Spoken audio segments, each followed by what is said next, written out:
Non? Oui, bonjour, je suis Baïlo Bari, directeur exécutif de l'ONG Destin en main. Nous sommes à Anta ce matin, expliquez-nous pourquoi on est là. Alors, nous sommes là, comme vous le voyez derrière, la forêt classée de Anta. C'est un domaine, à l'époque, qui était constitué de 672 hectares. Et de nos jours, avec l'action des humains, nous nous retrouvons seulement qu'avec 8 hectares. Et cela ne concerne pas seulement cette forêt classée de Anta. Nous avons Demoudoula, nous avons Kakimbo, nous avons Kobaya, nous avons Dapompa, nous avons le jardin botanique, nous avons également même le jardin 2 octobre et d'autres sites qui ont d'ailleurs disparu. On avait des cours d'eau même dans la capitale. Et ces zones vertes urbaines représentent le poumon de la ville. Donc une source de vie pour les citoyens de Conakry. Mais avec un constat alarmant, nous avons remarqué que ces sites sont en destruction. Mais sous l'œil impuissant je dis bien, de ceux qui sont censés protéger ces sites-là depuis plusieurs années. Parce que cela ne date pas d'aujourd'hui. Depuis l'indépendance à nos jours, pratiquement nos forêts classées, nos forêts urbaines ont pratiquement disparu.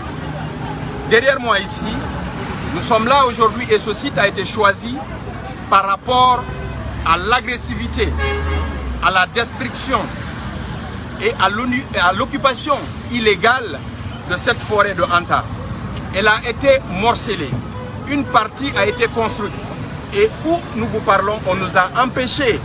Vous allez voir les images, ils nous ont empêchés de tenir en fait ce discours-là devant des machines, des bulldozers qui ont détruit cette forêt, une bonne partie de cette forêt, pour y construire des maisons.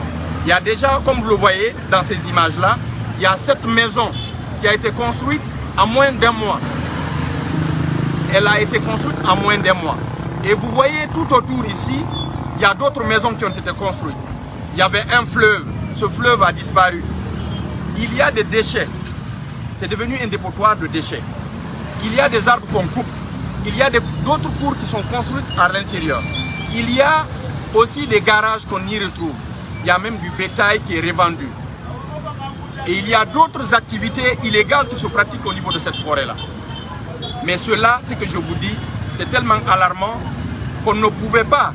Et ce que j'ai envie de vous dire encore de spécial, après ce constat, les machines ont été stoppées. Mais la personne qui est derrière est venue ce matin pour couper la corde, pour demander à ce qu'on continue les travaux. Et encore une fois, cette partie-là où cette maison est construite, il y avait cette ONG bleu-blanc qui était venue reboiser l'espace. Et c'est sur les plans là, ce sont ces plans qu'on a dégagés avec le bulldozer pour construire ces maisons. C'est inacceptable.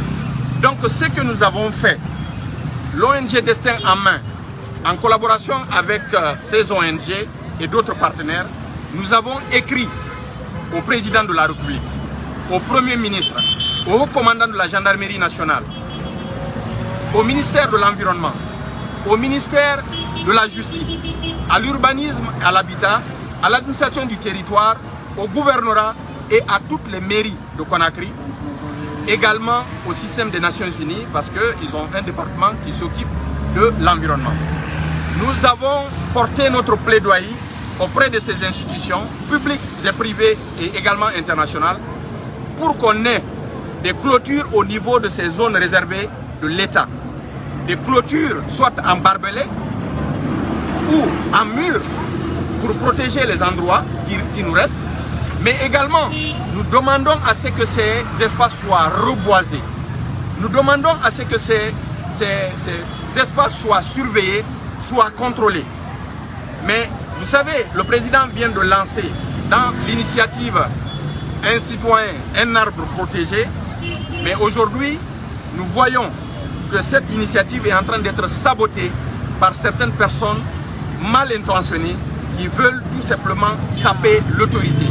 Alors, nous interpellons les autorités, nous les plaidons, et surtout au président de la République, au président Mamadi Doumbouya, de prendre des mesures maintenant pour arrêter ces actions contre la nature, mais plus particulièrement au niveau de la forêt de Anta et les forêts classées de la ville de Conakry. En quoi consiste, une question, en quoi consiste votre combat? Pourquoi il faut arrêter? Quelles sont les conséquences? Non, aujourd'hui, vous savez, l'environnement c'est la vie. Et ces zones vertes qui sont au niveau de la capitale représentent les poumons de la capitale. L'oxygène que nous respirons provient de ces forêts. L'absorption, c'est-à-dire du gaz carbonique, sont retenus à partir de ces forêts. On ne peut pas accepter la disparition de ces forêts, sinon nous-mêmes, ce sont nos vies qui sont en voie de disparition. Nous devons les protéger pour protéger nos vies. Alors ce que nous faisons, ce n'est contre personne. Ce que nous faisons, c'est pour nos vies.